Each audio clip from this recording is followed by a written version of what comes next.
নমস্কার বন্ধুরা, সবাইকে শুভ সকালের অনেক অনেক শুভেচ্ছা জানিয়ে রোশনাইয়ের আজকের পর্বের রিভিউ আমি শুরু করছি।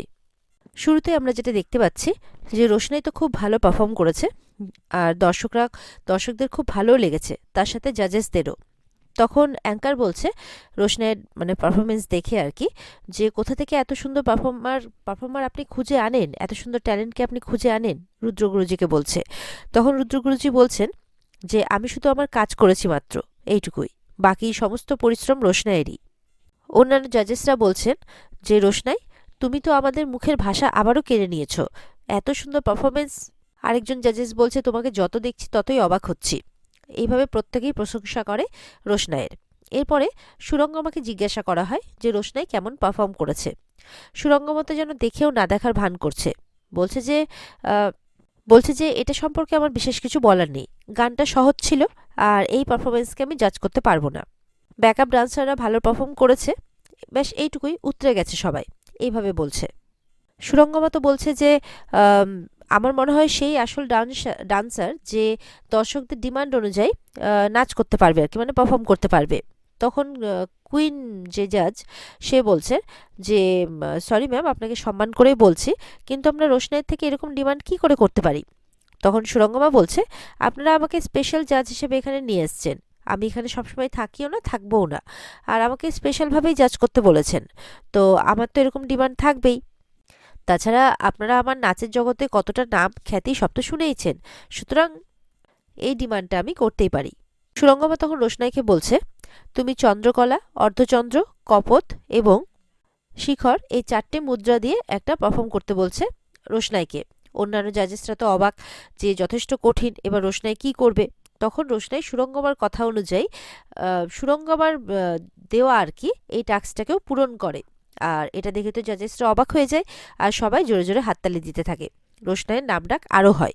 এরপরে রোশনাই যখন ওখান থেকে চলে যাচ্ছে তখনও সুরঙ্গমার ডিমান্ডটা পূরণ হয়নি। তখন সুরঙ্গমা বলছে দাঁড়াও রোশনাই। তখন সুরঙ্গমা আরও কিছু টাস্ক রোশনাইকে দেয়। জাজেসরা সুরঙ্গমার এই বিহেভিয়ারে যথেষ্ট অবাক হচ্ছে, কিন্তু তাদের কোনো কিছু করার নেই। রোশনাইয়ের তো ওদিকে শরীর খারাপ হতে শুরু করে দিয়েছে। রোশনাই বলছে আমাকে নিজেকে এরকমটা কেন লাগছে। আরণ্যক তখন বলছে রোশনাইকে দেখে মনে মনে যে রোশনাইকে এতটা ক্লান্ত দেখাচ্ছে কেন, রোশনাইয়ের মধ্যে এনার্জি কোথায় গেল, কিছু কি হয়েছে, রোশনাই ঠিক আছে তো, এরকমটা ভাবছে আরণ্যক মনে মনে। এদিকে দেখা যাচ্ছে লালনদের বস্তিতে প্রোগ্রাম চলছে, একটা মেয়ে গান গাইছে, ওদিকে মিনি তো দাঁড়িয়ে আছে। কিছুক্ষণ পর দেখা যাচ্ছে লালনকে তার বন্ধু বান্ধবরা ধরে নিয়ে আসে আর কি। লালনকে বলছে যে তুই তো আমাদের গেস্ট আজকে, তো লালনকে আপ্যায়নও করতে থাকে। লালন বলছে ছাড় তো, পাড়ার ছেলে আবার কি আছে, আমাকে দাঁড়িয়ে এখন গান শুনতে দে। তখন লালন গান শুনছে। তখন মিনি আবার লালনকে দেখতে পেয়ে লালনকে ডাকছে। তার আগে তার বন্ধুরা বলছে লালনকে, ওই দেখ ওই মেয়েটা আবার এখানে এসেছে, শুধু শুধু একটা ঝামেলা, কিন্তু তোকেই তখন দোষারোপ করবে, তুই বরঞ্চ যা, বুঝিয়ে বাড়ি দিয়ে আয়। তখন লালনও মনে মনে ভাবছে শুধু শুধু একটা অশান্তি, এখন তো সত্যি ওর বাড়ির লোক আমাকেই দোষারোপ করবে, কিন্তু আবার ও এসেছে তো আমার আবার এতটা ভালো লাগছে কেন, আমার গান গাওয়ার ইচ্ছেটা যেন 10 গুণ আরও বেড়ে গেল। তখন লালনের বন্ধুরা আগে মিনির কাছে যায়, মিনিকে বাড়ি যেতে বলে, কিন্তু মিনি তো কিছুতেই যাবে না, বলে না আমি লালনের কাছে যাব, ওর গান শুনতে এসেছি আমি। লালন তখন মিনির কাছে যায়, গিয়ে বলে মিনি এসব কথা ছাড়ো, তুমি এখন সোজা বাড়ি যাবে। বলে না আমি কিছুতেই বাড়ি যাব না, আর তুমি যখন তখন আমাকে এরকমভাবে বকাঝকা করবে না তো, আমার মোটেও ভালো লাগে না, আমি এখানে তোমার গান শুনতে এসেছি, তোমার গান না শুনে আমি কোথাও যাব না। এরকমভাবে মিনি জেদ করতে থাকে, কিন্তু লালনও বলছে যাও, তোমাকে বাড়ি যেতে হবে, তুমি বাড়ি চলে যাও। এদিকে রুদ্রপ্রতাপজি বলছেন যে সুরঙ্গমা ম্যাম, যা হয়েছে যথেষ্ট হয়েছে, কিন্তু আর দরকার নেই।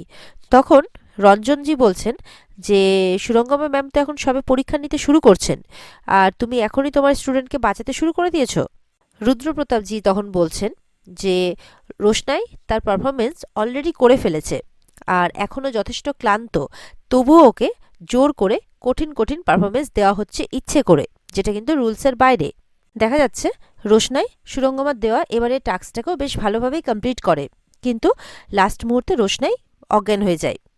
তখন জাজেসরা একটু অবাক হয়ে যায়, কিন্তু রোশনাই যে পারফরমেন্সটা করেছে সেটা দেখে কিন্তু জাজেসরা আবারও অবাক হয় যে সুরঙ্গমার দেওয়া এবারে টাস্কটাও রোশনাই বেশ ভালোভাবেই করতে পেরেছে, কিন্তু ও অজ্ঞান হয়ে গেছে দেখে ওদিকে তো আরণ্যকও উঠে যায়, ওখানে উপস্থিত সবাই অবাক হয়ে যায়, সবাই উঠে দাঁড়িয়ে যায়, কিন্তু আরণ্যকের হাতটা ধরে নেয় গরিমা।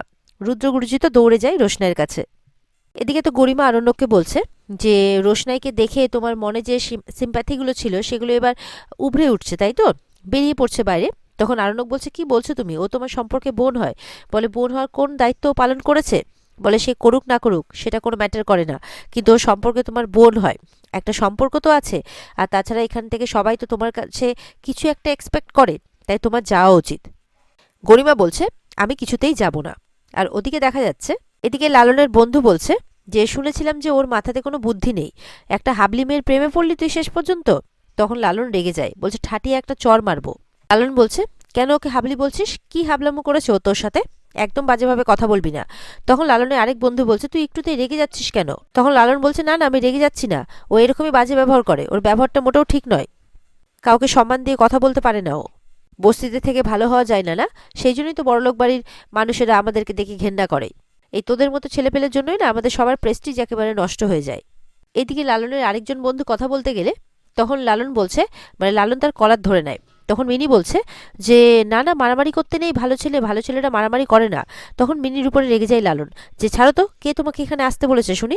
তখন মিনি কাঁদতে কাঁদতে বলছে, ঠিক আছে, আমি চলে যাচ্ছি, আমার ভুল হয়ে গেছে এখানে আসাটা, আমি বুঝতে পেরেছি তুমি আমাকে আর ভালোবাসো না, সত্যিই ভালোবাসো না, এরকম ভাবে বলছে মিনি। এরপরে মিনি যখন চলে যাচ্ছে তখন লালন মিনিকে আটকায়, বলছে, আচ্ছা ঠিক আছে, তুমি গান শুনবে, কিন্তু বাড়িতে কাউকে বলে এসেছো? মিনি বলছে, আমি তোমার সাথে কোনো কথা বলতে চাই না। লালন বলছে, আচ্ছা ঠিক আছে, এসো, তুমি এখানে বসো। মিনি বলছে, তুমি সবার সামনে আমাকে অপমান করেছো, আর এখন বসতে বলছো, গান শুনতে বলছো? বলো, তুমি আমাকে বলনি যে তুমি গান গাইবে আর আমি শুনতে আসবো না? তুমি এমন কথা আমাকে বলনি। তখন লালন বলছে, কিন্তু তোমার মা তো চান না, উনি আমাকে কত কথা শুনিয়েছেন বলো তো, তারপরে তুমি এখানে একা একা চলে এসেছো, কাউকে কিচ্ছু বলনি। এরপর জানাজানি হলে তো লোকে আমাকে খারাপ ভাববে, লোকে আমাকে জানোই তাই বলবে।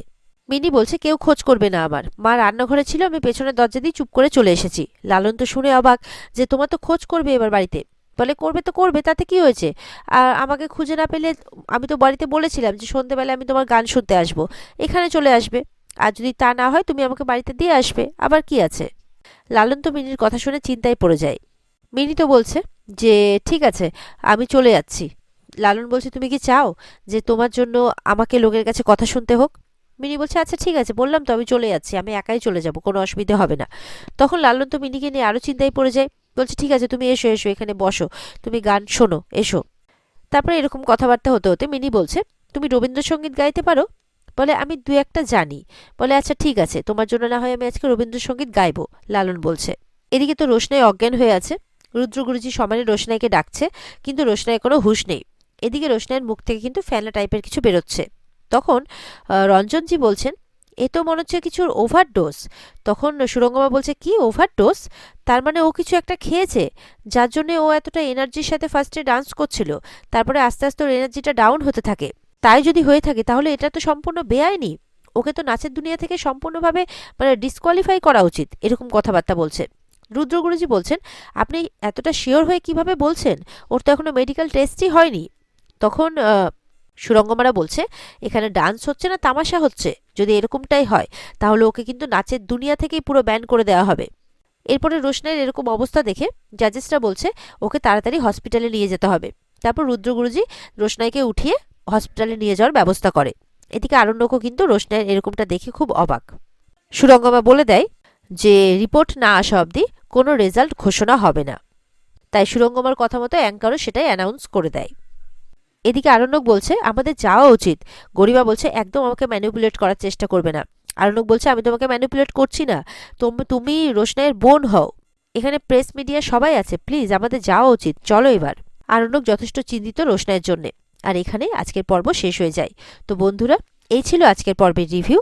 যদি ভালো লেগে থাকে অবশ্যই কিন্তু পর্বকে লাইক কমেন্ট করে জানাতে ভুলবে না, আর আমাদের সাথে জুড়ে থাকতে আমাদের চ্যানেলকে সাবস্ক্রাইব করতে ভুলবে না। তাহলে দেখা হচ্ছে আগামীকালকে নতুন পর্বের রিভিউ নিয়ে। ততক্ষণ সবাই ভালো থাকবে, টাটা। আর আজকের পর্বের যদি বিস্তারিত তোমরা দেখতে চাও অবশ্যই কিন্তু স্টার জলসার পর্দায় চোখ রাখবে। ভালো থেকো সবাই।